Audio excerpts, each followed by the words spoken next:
بسم اللہ الرحمن الرحیم۔ 10 محرم کے دن روزہ رکھنا یہ حدیث مبارکہ سے ثابت ہے، اس کا بڑا اجر ہے، لیکن 10 محرم کے دن لوگ کافی سارے کام خلاف شرع کرتے ہیں، اس سے اپنے آپ کو بچانا چاہیے۔ خاص کر ان دنوں میں کھانا پکا کر کچھ لوگ حضرت حسین رضی اللہ کی روح کو ایصال ثواب کرتے ہیں، یہ طریقہ غلط ہے۔ ایصال ثواب کا سب سے افضل طریقہ یہ ہے کہ اپنی وسعت کے مطابق نقد رقم کسی کار خیر میں لگا دے یا کسی مسکین کو دے دے کہ اس سے مسکین ہر حاجت پوری کر سکے گا۔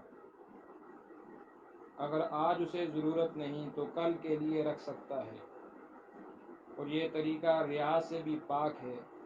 حدیث مبارکہ میں آتا ہے، مخفی صدقہ دینے والا قیامت کے دن اللہ تعالیٰ کے عرش کے سائے کے نیچے ہو۔ اور دوسرا، مسکین کی حاجت کے مطابق اسے صدقہ دیا جائے، اس کی ضرورت کو دیکھ کر اسے پورا کیا جائے۔ جن ارواح کو ایصال ثواب کیا جاتا ہے، اگر ان کو نفع نقصان کا مالک سمجھتا ہے کہ وہ مجھے نفع دے سکتے ہیں، مجھے شفا دے سکتے ہیں، تو پھر یہ شرک ہے۔ اور عموماً یہ خیال کیا جاتا ہے کہ جو چیز صدقے میں دی جاتی ہے میت کو وہ پہنچتی ہے، یہ خیال بھی بالکل باطل ہے، لغو ہے۔ میت کو وہ چیز نہیں پہنچتی، اس کا ثواب پہنچتا ہے۔ اللہ تعالیٰ فرماتے ہیں، لن ینال اللہ لحومها ولا دماؤها ولکن ینالہ التقوی منکم۔ نہ اللہ کو تمہارا گوشت پہنچتا ہے نہ خون، بلکہ تمہارا تقوی اور خلوص اور نیت پہنچتی ہے۔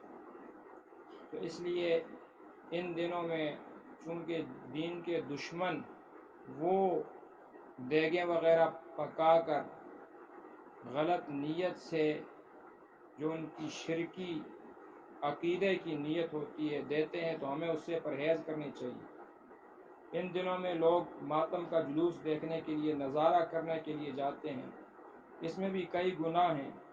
ایک تو اس میں دشمنان صحابہ کے ساتھ مشابہت ہے، ان کی مشابہت سے بچنا ہے۔ دوسرا، ان کی رونق بڑھتی ہے۔ تیسرا، جس عبادت کو دیکھنا عبادت ہے، اسی طرح گناہ کو دیکھنا بھی گناہ ہے، تو اس سے اپنے آپ کو بچانا چاہیے۔ اللہ عمل کی توفیق۔